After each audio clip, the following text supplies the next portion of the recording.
جنکۍ ولې باید په کم عمر کې واده نشي؟ څه نقصانونه او لاملونه لري؟ په دې ویډیو کې در سره شریکوم. سلام او مینا قدرمنو دوستانو، امید لرم چې ټول به روغ جوړ یاستئ. دوستانو، داسې ډېرې کورنۍ شته چې خپله لور یا خپله خور یا هم د کورنۍ هر غړی چې وي په کم عمر کې واده وي.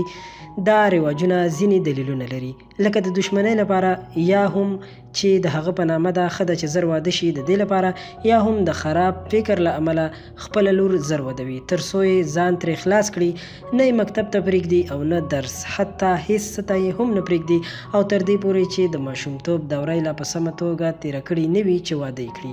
د دې ترڅنګ د نجلۍ له رضایت پرته یې ودوي، چې دا کار زموږ په ټولنه کې ډېر عام شوی دی او ډېر غلط کار دی. نو نجونې باید په لږ عمر کې واده ونه کړي، ځکه په راتلونکي کې د ډېرو جنجالونو سره مخ کېږي.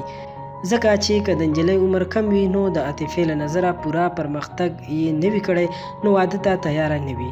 د ډېرو میندو په ماشوم باندې مړه کېدل هم د همدې امله وي چې عمر یې کم وي، د جسماني او رواني له نظره چمتو نه وي، او همداراز له همدې امله دا ډول میرمنې زر هم زړیږي.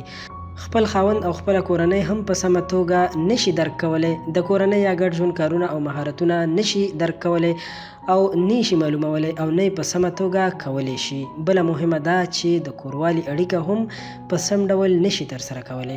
د کم عمر نجلۍ چې کله ماشوم پیدا هم شي، سم یې نشي تربیه کولی او ورته لاسرسی نشي پیدا کولی. د کم عمر جنۍ واده کول د خیانت او د بل واده سبب هم کیدی شي، ځکه دوی چې کله واده کوي عقل یې کم وي او هغه وخت نه پوهیږي، نو کله چې پوه شي بیا یې زړه بلې اړیکې ته غواړي. د درس او تحصیل څانګه ورځنې پاتې شي، نو راتلونکي کې له ډېرو ستونزو سره مخ وي، ځکه د دې کم عمر وي، نه پوهیږي چې خپل خاوند او خپل ماشوم د خپل کور او د خاوند کورنۍ سره څنګه رویه وکړي، څرنګه د کور ټول کارونو ته لاسرسی پیدا کړي. نو دا ټول کارونه نشي کولی، نو په همدې اساس ستونزې رامنځته کوي.